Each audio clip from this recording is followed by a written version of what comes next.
Raise that bar. Helping people Monologue happen. Slam UK, Helping people happen. helping people happen. Raise that bar. Helping people happen. Hey, my name's Claudia Spears, from East London, I guess now.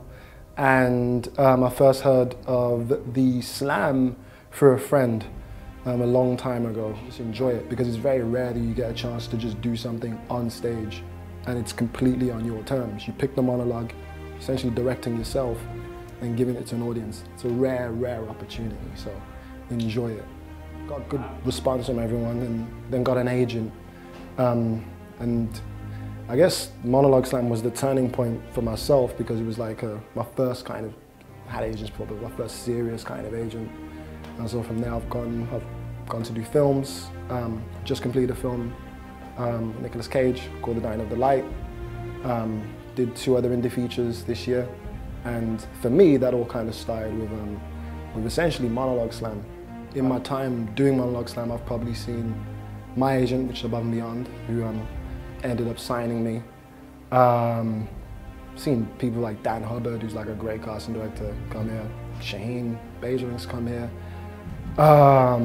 People from Independent, casting directors from the BBC, and then actors, which to me is always more important. Not because I care about casting directors and agents, but if you're only ever seeing actors on television and theatre, it's not quite tangible.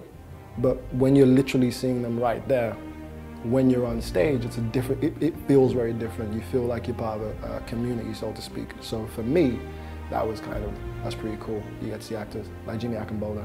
And, Hi, my name's Sook. I'm from London, and I heard about Monologue Slam from a friend.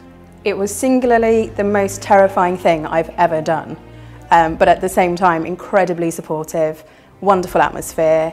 I was incredibly surprised to be picked because the standard was so high right from the auditions. But the experience itself was amazing. Like, it was fantastic to be there with such great judges. It was a full house. It was just wonderful and completely exceeded all my expectations. Lots of wonderful things. I got my agent from Monologue Slam, Williamson & Holmes, and I just did my first TV job, which is Black Mirror. It's the Christmas special. And I've had some fantastic auditions, some really great kind of staged readings, rehearsed readings, but I think more importantly than that, it's given me the confidence to work on my craft, to write my own work, and to just go for it. For me, it made sense to write my own monologue for the first Monologue Slam, because I wanted something that was very me, and I had a look out there and there wasn't a lot for women who are my casting bracket. So I wanted to write something that was funny, that was kind of from personal experience. So that's why I wrote my own. And I have actually had some good writing opportunities. I've just been commissioned to write my own one-woman show after Monologue Slam, and I got to perform the same monologue at the Birmingham Rep recently as well. My name is Dill, and I heard about Triforce Monologue Slam through word of mouth and just by visiting the website. Performing Monologue Slam for the first time was very exhilarating, and it was great because I had a monologue which I've had for years and years and years, which I always came back to. It was a monologue that I used to audition for drama school and just, you know, performing it in front of people generally. So it was wonderful to just get a chance to do it to a much bigger crowd and just see, you know, after 5 years of having that monologue, where what would the response be? And it was great because I won it the first time, which was fantastic.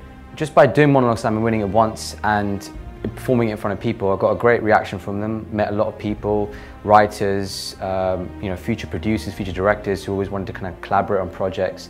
And one of the best things I got out of it was that Triforce kindly allowed me to work with someone called Mo Ali, who's just made Montana, Shank, and we got to collaborate on a film called Glimpse.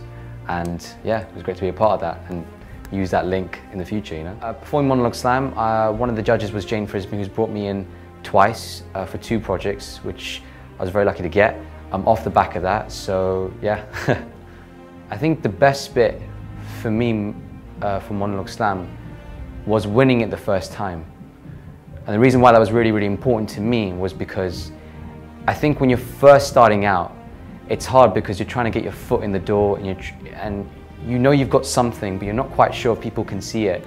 And to win it, is almost like a sign of validation, and not just to everyone else, but to yourself, to give yourself permission to actually say, do you know what I have got is worth something, and the direction I'm going in, my uniqueness as an actor, it's perfectly valid, and I've got to use that more and more. So I think that's the thing I got out of Monologue Slam, was kind of confidence in myself and in my ability that what I am doing and what my choices are correct, and I have to bring that exact same thing to a casting, to any future role I do. My name's Beth Mullen. I'm from Middlesbrough originally and moved down London to go to drama school. And I heard about Monologue Slam through a friend that was at drama school, and she'd been trying to get into Monologue Slam, and it seemed like a really great opportunity for a young actor. Doing it 3 times, there's been like a journey in all my performances, because the first time I was just kind of getting to grips with the space and what the space kind of demands of an actor. And by the second time and third time, I could really experiment with what I was doing, and it was really enjoyable, and it's been more fun, a lot more fun every time. And the amount of casting directors and people a young actor wouldn't normally meet is brilliant. It's really great exposure for a young actor. You need to be confident in the piece that you're doing, whether it's self-written or written by someone else.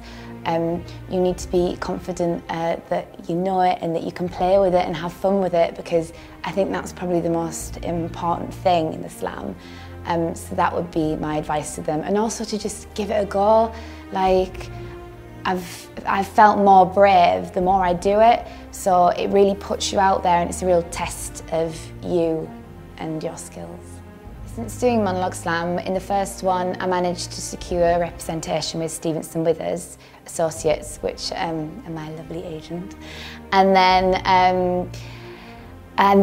Tracy Gillam saw me for an upcoming sitcom on the BBC, and that was my first job, which was absolutely brilliant. And then the second one, other casting directors had seen me, and by the third one, I won the LA edition, and I jetted off to LA. And it was dead good, and I got an American agent, Craig Wickoff. Getting meetings from Monologue Slam was really exciting, but also really daunting, because I was meeting people from the BBC and ITV and all that really early on, and I hadn't expected that, and it was brilliant, but also it really pushed me to get stuff like nerves and all that kind of stuff under control. And UK and USA meetings being different. I think in the USA, they're not afraid to say how they feel about your image and who you are in front of you. And I think it's important not to take that personally, because it's never personal. I don't think it is anywhere. I hope it's not. Yeah.